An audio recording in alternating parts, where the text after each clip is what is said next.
What's going on, everybody? It's Brandon with Tech Life here with the first video for the SwampGator 300 blackout build. What we're going to be doing today is putting the SIG Romeo5 red dot along with the Unity high rise, and we're going to do the MOE K2 grip. So we're going to get into this right now. This is a PSA 7.5 inch 300 blackout, and it is unloaded and ready to go. So let's get into the build. These Unity fast mounts are really nice. Good quality, very light. I like it. It's going to work very well for when I upgrade to my night vision. But all in all, in order to install this optic, we're going to have to remove these two posts so we can get our bolts in, and everything is new, so everything has the Loctite on, so we should be good to go.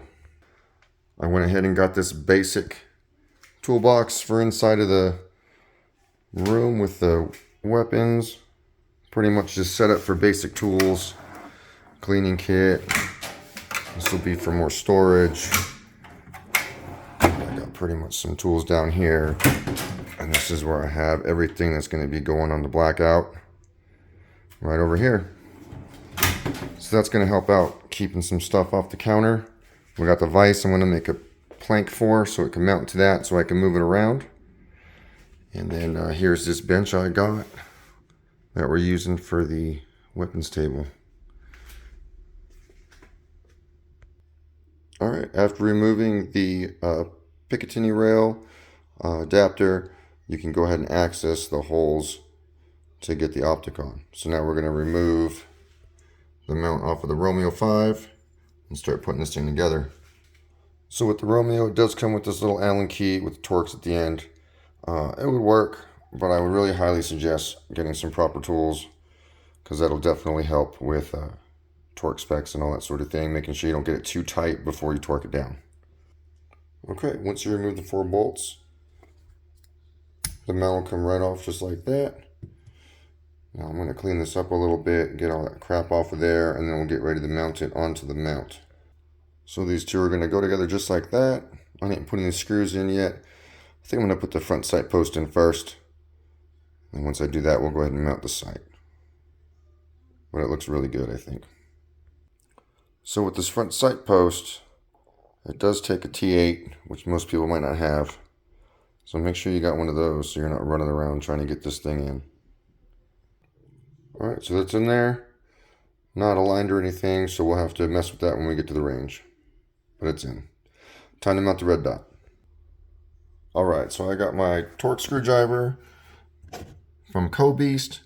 Unfortunately, there's no adapter that'll work to fit into here through that little hole. So I got these Mac tools from my mechanic days. So I'll be using an extended one of these with the adapter to go ahead and torque these down. Alright, well, using those mechanic tools didn't work. They didn't fit through the holes. So scratch that. Good thing I was working on cars for over 20 years, so I have a good hand on torque. So I got those down as good as I could. Seems like they're good. But all in all, this Picatinny mount is supposed to be torqued down to 35 inch-pounds. So we'll go ahead and make sure we do that properly, okay? Alright, so we have the Co-Beast set to 35 inch-pounds. Now we're going to go ahead and tighten this down, the weapon Picatinny. Alright, so we have it on there hand tight. Now we're going to go ahead and see how this thing works. Alright, it's not T30, it's T25. So let's see how this goes.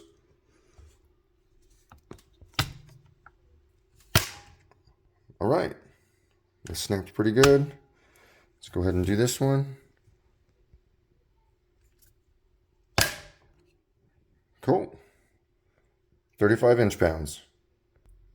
And remember, on the spring-activated torque wrenches or screwdrivers, you always got to put them back to 0. And you can stretch that spring out and they can become inaccurate. Alright, I think that looks really good. Really nice up there.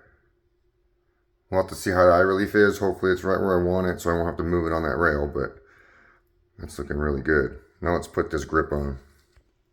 Alright, so I already loosened this up right here, but pretty much it just has a little lock pin right there. And this pulls out, and they do this so we can have storage. I usually like carrying my tools to tighten all my red dots and other things on the gun in case anything comes loose while I'm using it.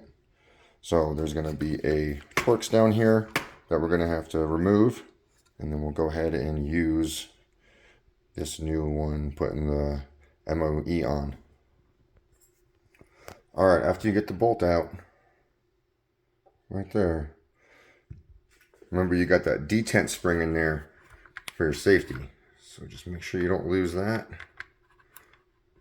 or the detent itself. Alright, good. Don't forget to put the safety detent spring in the new rail, or the new grip. My bad. Alright, there's a new bolt. We're just going to go ahead and put that grip on there now.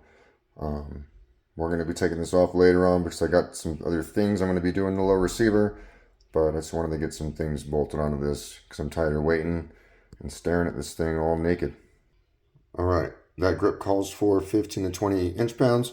I'm just going to put it at 17. Alright, got it on there. Torqued. Alright, there it is. Optic on, K2 on.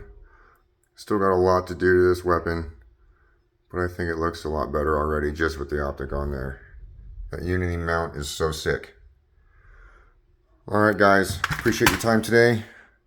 Hope you guys enjoy your Easter Sunday, and we'll see you on the next video.